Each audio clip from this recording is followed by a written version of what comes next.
première génération, vous êtes une troisième ou quatrième génération pour certains, donc vous n'avez pas de raison d'aller les mettre plus bas. Il faut aller plus haut. Amen. Amen. Nous avons aussi deux annonces. Vendredi, on était grandement bénis. Une de la fois que, depuis qu'on a quitté la maison, on faisait l'intercession vendredi soir à la maison. La maison était remplie. Mais vendredi dernier, on était à peu près presque une dizaine à intercéder en arrière. Ça, c'est quelque chose de grand. Nous avons plusieurs nouvelles mamans parmi nous dans l'église.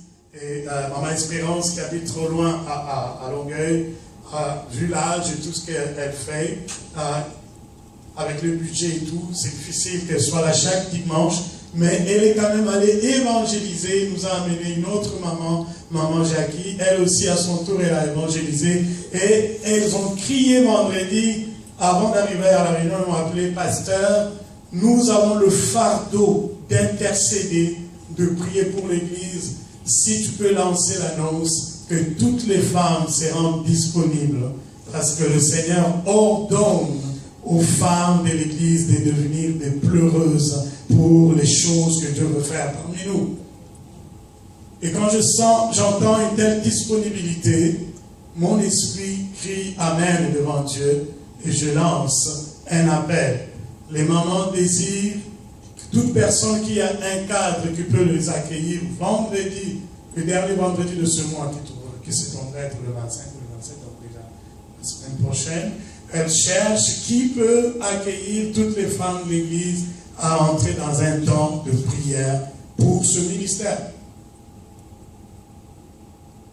Alors je vous en supplie, si on n'a pas de place, vendredi soir prochain, ceux-là qui ne travaillent pas, toutes les femmes, on se retrouve dans cette salle, on va intercéder, il y a 2 salles en arrière, on va pleurer pour l'Église. C'est le début d'une équipe d'intercession des femmes.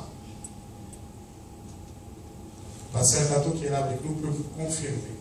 Si nous tenons encore debout aujourd'hui, parce qu'on a eu des femmes qui priaient fortement tout autour de nous.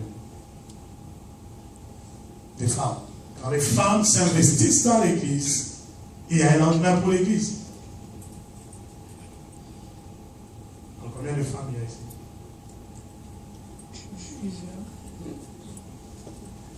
Minimum 3. Si on ajoute les autres mamans qui ne sont pas là, vendredi prochain, je vais avoir minimum 8 femmes, parce que si je peux compter, les 4 qui sont là aujourd'hui, sauf Maman Tété qui vient de là-bas, les autres, vous êtes capables. Comment qu'elle reste avec moi, je sais pas. Mais les autres, vous êtes capables de vous arranger. On est ici juste à partir de 19h. Pendant le message, je vous donnerai un témoignage. Les femmes qui prient amènent le réveil dans une nation. Dernière annonce, c'est André qui va la faire.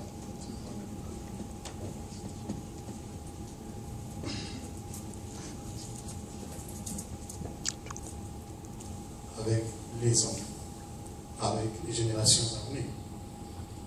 Tout ce qu'on fait reste quelque part. Quelqu'un le voit, quelqu'un l'entend peut-être, quelqu'un s'en souviendra. Je commencerai mon message par 2 témoignages.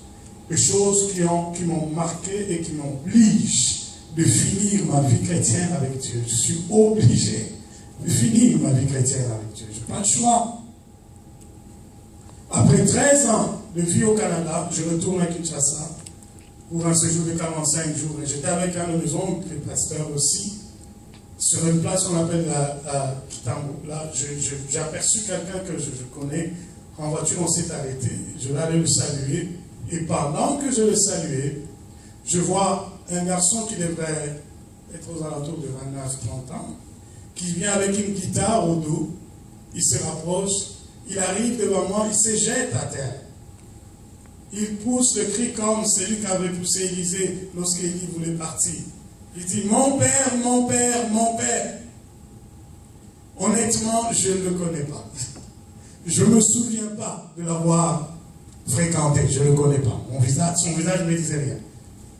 bien qu'ayant quitté le pays pendant longtemps, je pouvais quand même me souvenir de certaines personnes. Mais lui, je ne me souvenais pas. Et je l'ai tenu par la main, je dis au frère, homme frère, comme disait aussi l'apôtre dans la Bible, lève-toi, homme frère, je suis qu'un frère.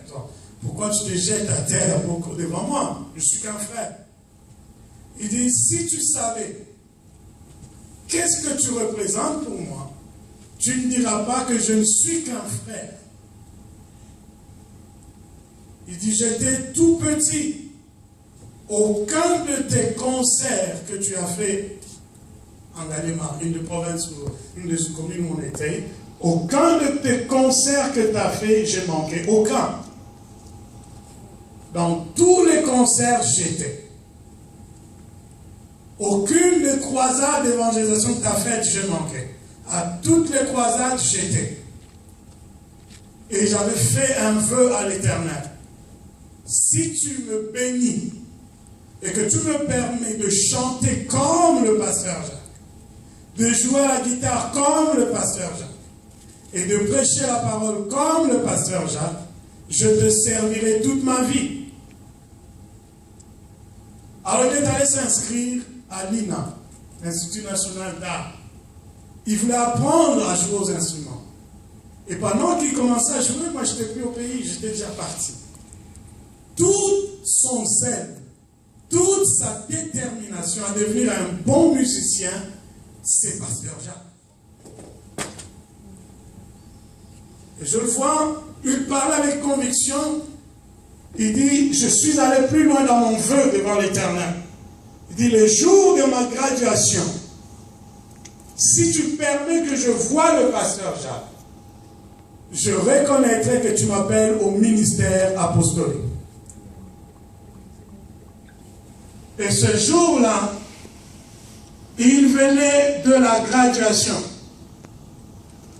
Il ouvre la poche de sa guitare, il me montre son diplôme d'INA, où on vient de reconnaître qu'il a fait ses 3 ans, il a distingué comme musicien pour n'importe quel instrument. C'est le jour où il sort de la graduation qu'il me voit dans une place publique. Bien-aimé dans le Seigneur, j'ai eu peur. J'ai tremblé dans mon cœur parce que en quittant ici, en allant au Congo, je n'avais jamais planifié que je rencontrerais quelqu'un qui me parlerait de ce genre de choses. Je vous avais dit au début de cette série, je vous ouvre mon cœur. Je vous parle de mes expériences avec Dieu, de ce que j'ai appris de la vie des autres, des ordres, des préceptes que le Seigneur a clairement dit à mes oreilles pour que nous marchions ensemble avec Dieu vers une destination qu'il connaît déjà. En quittant ici, mon cœur était brisé. J'allais voir quelles sont les opportunités pour que j'aille en affaire au Congo, que je reste au Congo. Mon objectif n'était pas de revenir et garder ma famille ici. Mon objectif était de voir qu'est-ce qu'il y a comme affaire, de revenir, prendre ma famille, retourner, parce que mon cœur était brisé. Imaginez un seul instant que toutes ces années, j'avais arrêté de servir Dieu. Comment ces garçons rentreraient dans sa destinée? Comment j'aurais continué à servir de signe qu'il a placé devant Dieu? Imaginez un seul instant que je lui dise, je ne suis pas une bonne référence pour toi. Dans mon cœur, je résolus d'arrêter le ministère. Quels seraient ses rêves devant Dieu?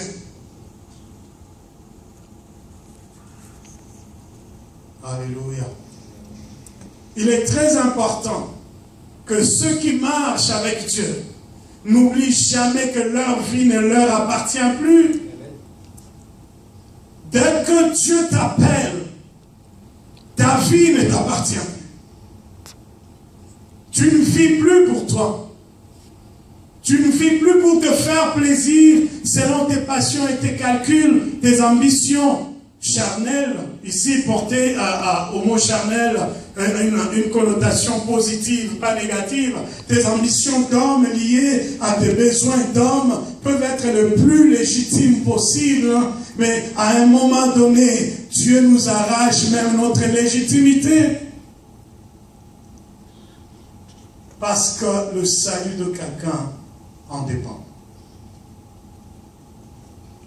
Je suis retourné, ça c'est le premier témoignage. Le deuxième, un temps après, je me retrouve à Bruxelles. J'apporte la parole de Dieu. Avant d'apporter la parole de Dieu dans une église, un bien-aimé m'a appelé, c'est un pasteur que je connais. Il dit, pasteur, passe dimanche à porter la parole à l'église. Tu sais que j'ai une grande église. C'est qu'il y aura une grande offrande. Je sais que tu as besoin d'argent. C'est quelqu'un que je connais bien. Je sais que tu as besoin d'argent. Passe dimanche à l'église, on fera une bonne offrande prophétique pour toi et tu seras béni. Je lui ai dit, laisse-moi prier. J'habitais chez un cousin. Je lui ai demandé, est-ce que tu connais cette église-là? Comme il m'a expliqué. Je lui ai dit, laisse-moi prier. Au même moment, un autre m'appelle. Pasteur, je ne vous connais pas. Peut-être que vous ne me connaissez pas. Mais j'ai entendu parler de vous par une personne qui vous connaît. J'aimerais que vous veniez prêcher à l'église dimanche. Mais je vous avertis déjà que je n'ai pas une grande église. Automatiquement, dans ma tête, c'est dit petite offrande. Parce que ce n'est pas une grande église. Le billet que j'avais était un aller simple. Parce que l'église qui m'avait invité avant avait payé un billet aller simple. Au retour, c'était difficile. Donc, les fils dans la foi ont payé le billet de retour, je suis revenu. Pour ne pas payer trop cher, ils ont payé un billet aller-retour, donc départ Bruxelles-Montréal.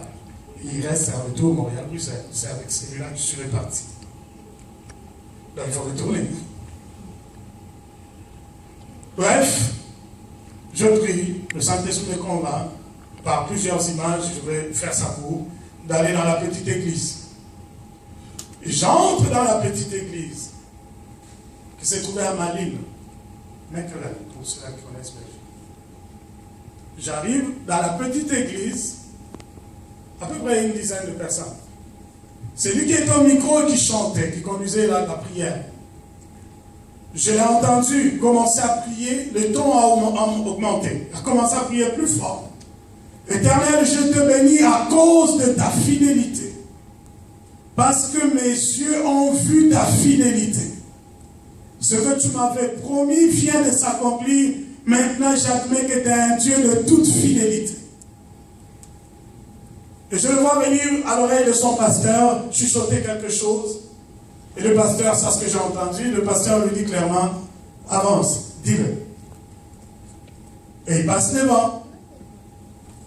Il dit, bien aimé, vous me voyez ici, être zélé dans l'église, arranger les chaises, faire du travail, mais vous ne me connaissez pas. Vous ne savez pas d'où je viens. Vous ne savez pas quel est mon parcours avec Dieu. Mais j'avais donné un signe à Dieu. Lorsque mes yeux verront ces signes-là, je lui rendrai mon offrande de reconnaissance de toutes les années que j'avais perdues et qu'il m'a remboursé.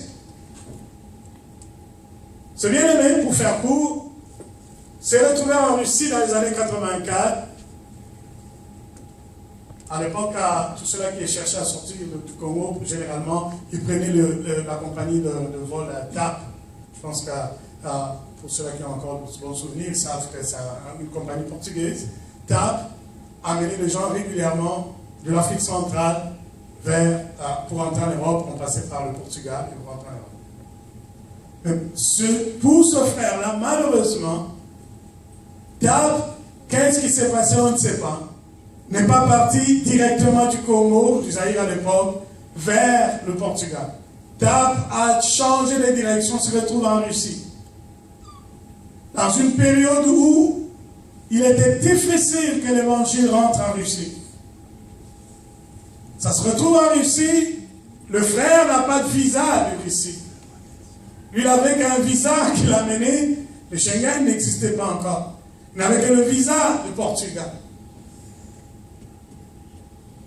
Connaissant pas les règles, il arrive, il voit l'avion atterrir.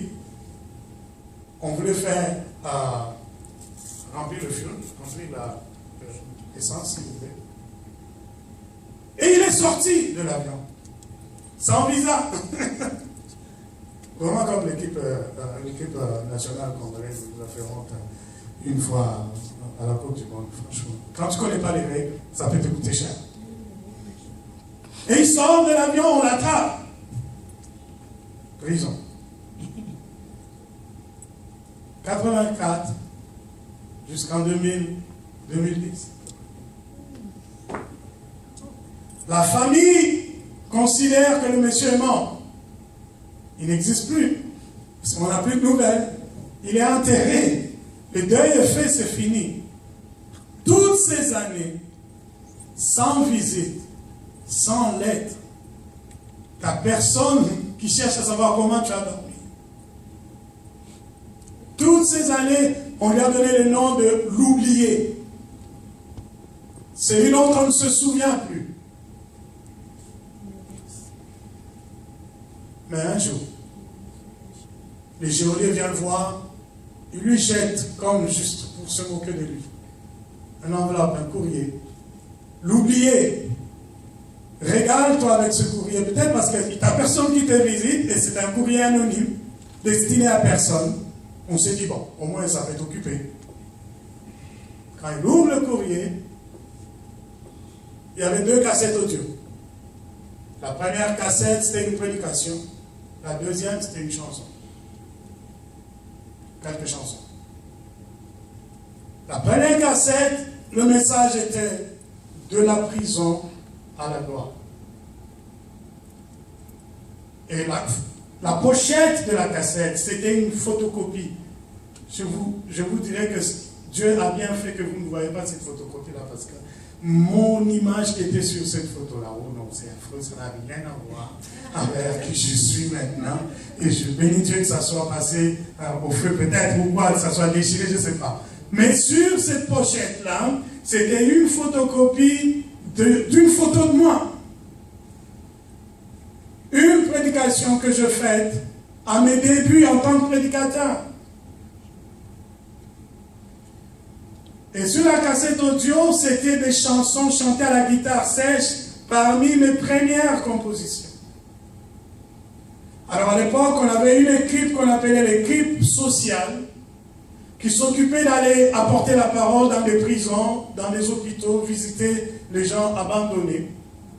Et il y a une sœur qui faisait partie de cette équipe-là qui a pris soin de commencer à collectionner les enseignements et les envoyer dans les pays communistes.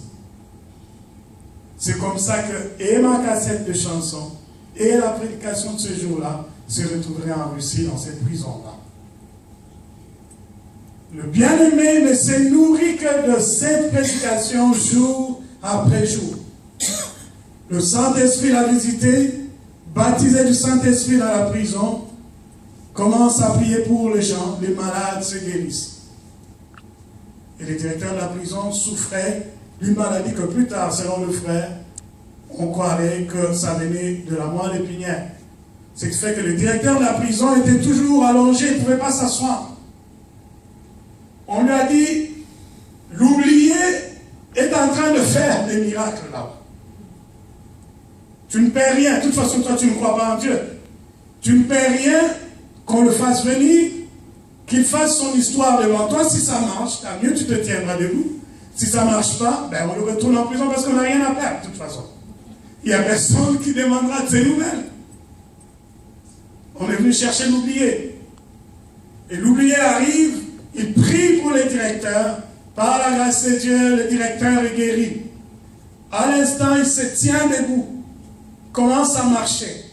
La première question, qu'est-ce que je peux faire pour toi? Les autres, les geôliers, les autres se sont mis d'accord. Mais il a perdu autant d'années ici. Il n'a jamais été jugé. Personne ne l'a visité. Tout ce qu'on peut faire, c'est de l'aider à sortir d'ici.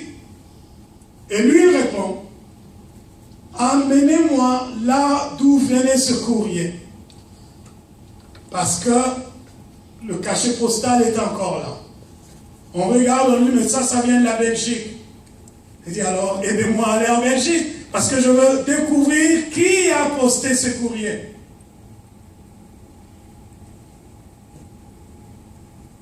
On dit non seulement qu'on te ramène en Belgique, on va t'indemniser pour toutes ces années que tu as perdues en prison. On vient de changer le franc belge en euros. Ceux-là qui savent la transaction, beaucoup de gens se sont appauvris. Mais notre cher ami, il va passer, si vous voulez, du dollar russe en euros. Donc il s'enrichit. Il sort de la prison avec une bonne somme. Par compensation, un droit d'établissement en Belgique. Alors il commence à chercher Dieu. Je veux savoir d'où ça venait, cet angle-là. Jour après jour, il parcourt maison de poste après maison de poste. Et il va arriver proche d'une station là. Et il y avait une église à côté. Et à cette église, il entend le chant, il rentre. Comme on le fait souvent. Après l'adoration du groupe, on dit, André va faire un chant spécial. La personne qui va faire le chant spécial se met à chanter une chanson qui était sur la cassette. Et le bien-aimé dit, je dois rencontrer cette sœur parce que cette chanson était sur la cassette qui m'a nourri toutes ces années en prison. Ça veut dire qu'elle connaît la personne qui a chanté cette chanson. On va retrouver la sœur après la réunion. Et c'est qui la sœur? Ça se retrouve être une de mes anciennes choristes. Établie en Belgique maintenant, on lui demande, est-ce que tu peux me parler de celui qui a chanté cette chanson? Il dit, c'est mon pasteur, il est maintenant au Canada depuis plusieurs années. L'homme sort la photocopie. Il dit, est-ce qu'il ressemble à cette image? Il dit, mais oui, c'est le pasteur Jacques.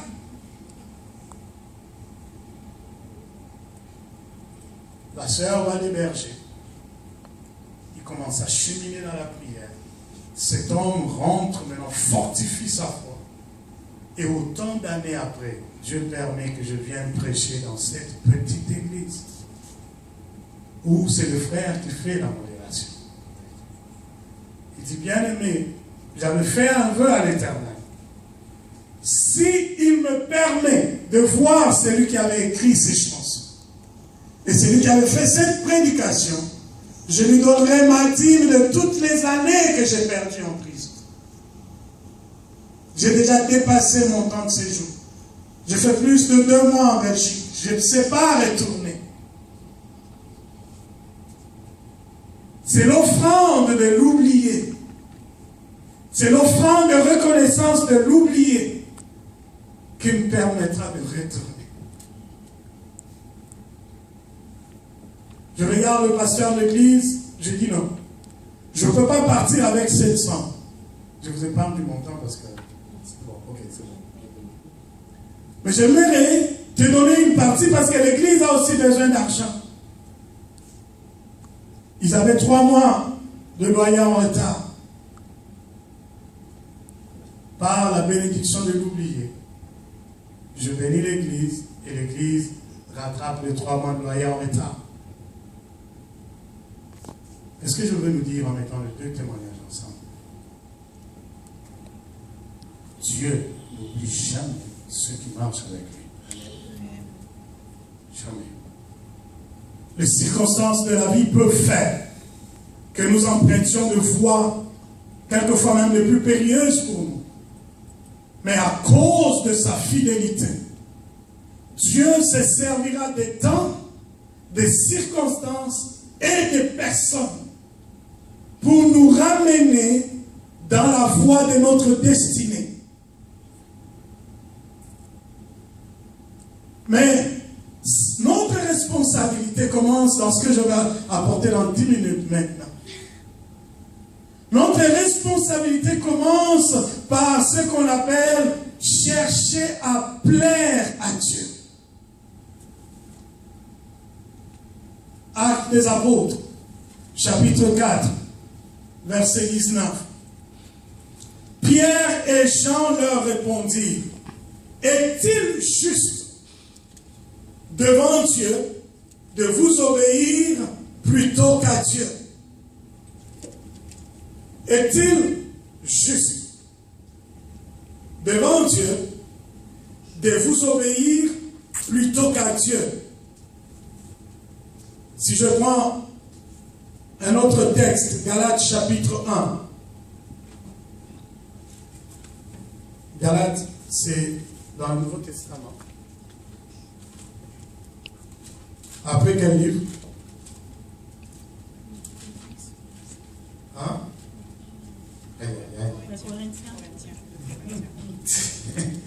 Ok, ça justifie le fait que nous devons commencer des cellules de maison parce qu'il faut que les études bibliques commencent rapidement. Et Galates, c'est justement après 2 Corinthiens. Okay. Galates, chapitre 1. Ça nous dit ceci. Verset 9 et 10. Nous l'avons dit précédemment, et je le répète maintenant. Si quelqu'un vous annonce un évangile différent de celui-ci que vous avez reçu, qu'il soit anathème. Et maintenant, est-ce la faveur des hommes que je désire ou celle de Dieu? Est-ce que je cherche à plaire aux hommes? Si je plaisais encore aux hommes, je ne serais pas serviteur de Christ. Alléluia.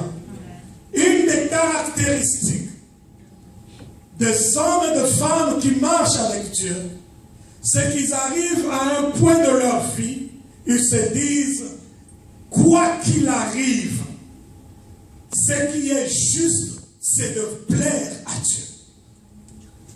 Ce qui est digne d'approbation, ce qui est acceptable dans ma vie, c'est de choisir de faire plaisir à Dieu.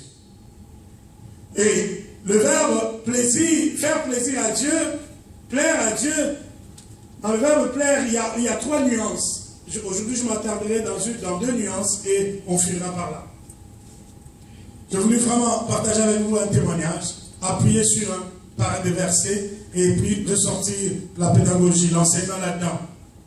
Selon Larousse, le dictionnaire Larousse, plaire voudrait dire convenir au goût de quelqu'un, lui être agréable et lui faire plaisir. Convenir au goût de quelqu'un, lui être agréable et lui faire plaisir. Ça peut être aussi contenter. Contenter, c'est satisfaire quelqu'un, combler ses désirs, lui plaire. Ça peut être aussi satisfaire.